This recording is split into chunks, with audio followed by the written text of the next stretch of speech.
السلام علیکم۔ ایک لاپرواہ لڑکی کی تہجد گزار بننے کی کہانی ہے۔ آج کی کہانی ایک ایسی لڑکی کے بارے میں ہے جو پہلے کبھی نماز بھی نہیں پڑھتی تھی، ہر طرح سے ایک ماڈرن لڑکی کی طرح تھی۔ وہ اپنے بارے میں یہ بتاتی ہیں کہ میں ایک امیر گھرانے سے تعلق رکھتی ہوں، میرے گھر میں کسی قسم کی کوئی روک ٹوک نہیں، ہر چیز کی آزادی تھی، دوستوں میں بہت وقت گزارتی تھی، اللہ تعالیٰ کی طرف جانے کا کوئی راستہ کبھی دکھائی ہی نہیں دیا۔ پھر مزید لکھتے ہوئے کہتی ہیں کہ مجھے ایک بہت لاپرواہ انسان سے جنون کی حد تک محبت ہوئی۔ میں اس کے پیار میں بہت پاگل تھی۔ شروع میں وہ بھی مجھے بہت توجہ دیا کرتا تھا۔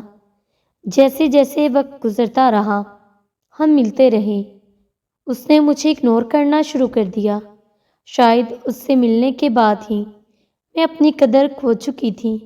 اس انسان کی بے رخی سے میں بہت بے چین رہتی تھی۔ شاید یہیں سے میری کہانی شروع ہونی تھی، میری اور میرے رب کی کہانی۔ وہ بہن مزید لکھتے ہوئے کہتی ہیں کہ اس بے چینی نے انہیں بدلا کے رکھ دیا۔ اب ان کی کوئی خواہش اور دوست نہیں رہے۔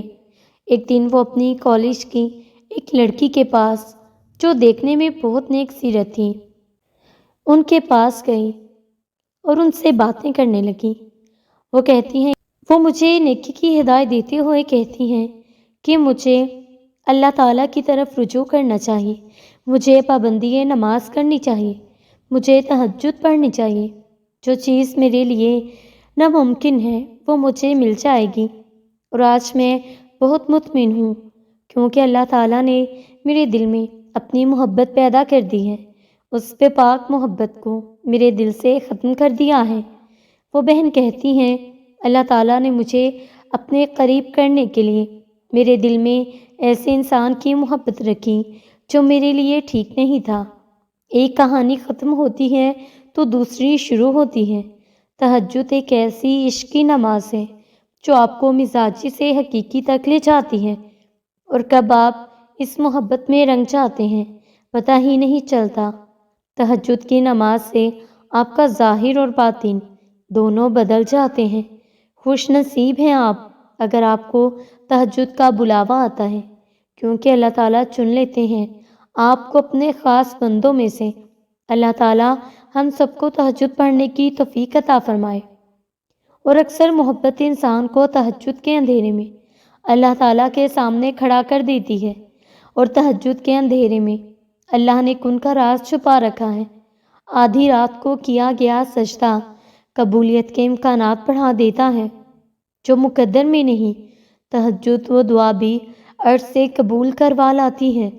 رات میں اللہ کو لگائی ہوئی پکار سیدھا عرش پر اللہ کے پاس پہنچ جاتی ہے۔ دوران دعا آنکھ سے بہنے والا آنسو براہ راست اللہ سے باتیں کرتا ہے۔ جب بات تہجد تک پہنچ جاتی ہے پھر کہانی بھی حقیقت بن جاتی ہے۔ مانگو پورے یقین سے مانگو، وقت تہجد پھیلائی گئی جھولی کو اللہ کن سے سجا کر واپس لوٹاتا ہے۔ جب اللہ کسی کو نوازنے کا سوچ لیتا ہے تو اسے تہجد تک لے آتا ہے۔ اور کیا آپ نے کبھی یہ سوچا ہے کہ اللہ تعالیٰ ہمیں ہمارے من پسند لوگوں سے ہمیں کیوں دور کرتے ہیں؟ ہم جس شخص کو اپنا سکون سمجھ رہے ہوتے ہیں اصل میں وہ ہمارا سکون ہوتا ہی نہیں ہے۔ بھلا کوئی انسان کسی دوسرے انسان کا سکون کیسے ہو سکتا ہے، جبکہ اللہ پاک نے ہمیں اپنے پاک کلام قرآن مجید میں فرما دیا ہے کہ مومن کے دل کا سکون صرف اللہ پاک کے ذکر میں ہے۔ اللہ پاک ہمیں ہمارے من پسند شخص سے اس لیے دور کرتے ہیں کیونکہ ہم ہر وقت اپنی زبان پر صرف اپنے من پسند شخص کا ہی ذکر کرتے ہیں، ہر وقت بس اسی کے بارے میں ہی سوچتے ہیں۔ بظاہر تو ہم اللہ پاک کا ذکر کر رہے ہوتے ہیں، لیکن اندر سے ہمارے دل منافق ہو چکے ہوتے ہیں، ہمارے ذہن اس کی طرف ہوتے ہیں۔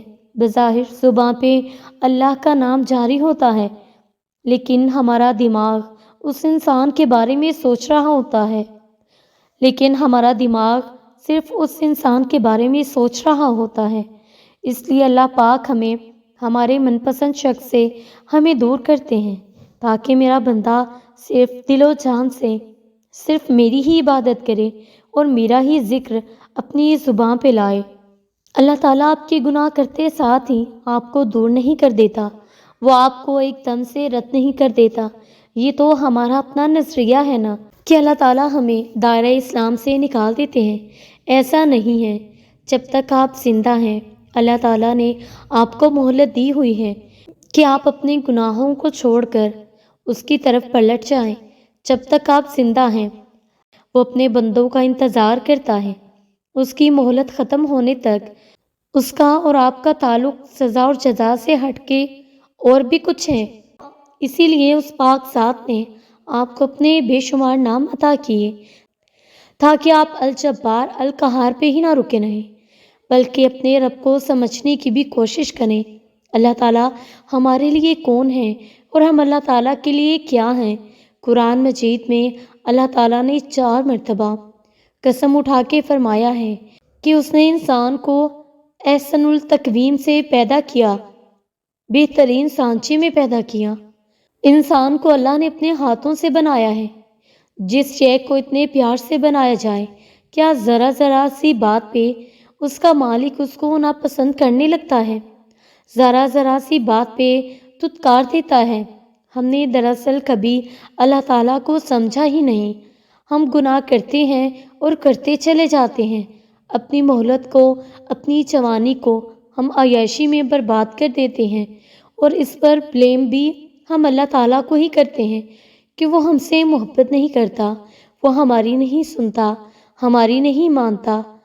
آپ کتنی سنتے ہیں اور کتنی مانتے ہیں اس کی؟ جب تک سانس ہے تب تک مہلت ہی مہلت ہے۔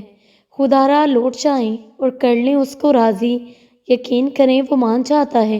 تم دعا مانگو اور مانگتے رہو، وہ عنقریب تمہاری دعائیں قبول کرے گا، اور ناممکن تو صرف تمہارے لیے ہے۔ وہ تو کن کہے گا اور ہر کام ہو جائے گا۔ تم کہتے ہو کہ تمہیں اللہ پہ یقین ہے تو بار بار پھر مایوس کیوں ہو جاتے ہو؟ کیوں لوگوں کی باتوں سے نا امید ہو جاتے ہو؟ کیا تم جانتے نہیں اللہ پاک ہر چیز پر قادر ہے؟ کیا تم کن فایا کون پہ یقین نہیں رکھتے؟ کیا تم معجزات پر یقین نہیں رکھتے؟ تم جانتے ہو نا کہ اللہ تعالیٰ ہمارے دل کی تڑپ سے واقف ہے، وہ ہمارے درد سے واقف ہے، وہ تو ہمارے آنسوؤں سے واقف ہے، وہ بہترین منصوبہ کرنے والا ہے۔ وہ تمہارے لیے وہاں سے راستے بنائے گا جہاں سے تمہارا گمان بھی نہ ہوگا۔ تو تم اللہ تعالیٰ کے فیصلوں پہ یقین رکھو، وہ کبھی تمہیں ٹوٹنے نہیں دے گا، وہ تمہیں یوں خوش کر دے گا جیسے تم نے کوئی غم دیکھا ہی نہ ہو۔ بس پریشان ہونا چھوڑ دو۔